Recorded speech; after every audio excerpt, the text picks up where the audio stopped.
Niko namuomba Mungu anipe uwezo wa kutambua vipaji wala vipawa vyangu na kugeuza mawazo yangu kuwa pesa. Mungu anipe uwezo wa kutambua vipawa vya viko ndani yangu na vigeuzwe, mawazo yangu yageuke kuwa franga.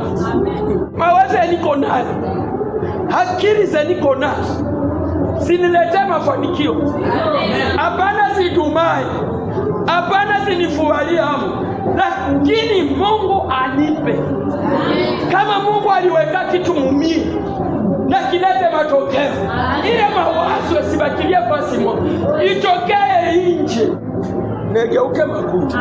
Maombi yangu ni kumwambia Bwana, uniumbie moyo wa kuweka akiba. Mungu ndiye anipe. Hapana mastrateji za watu. Namuomba Mungu anipe moyo wa kujua kuweka akiba. Nijue wakati naweza pana, wakati siwezi pana, na nini mimi naweza pana na nini siwezi pana. Mungu anipe moyo wa akiba, kwa sababu unaweza weka probleme zinakutokea zinaibeba. Mungu anipe moyo wa kujua kuweka na kulinda kabisa akiba, kusudi aniondolee roho ya kupotelewa.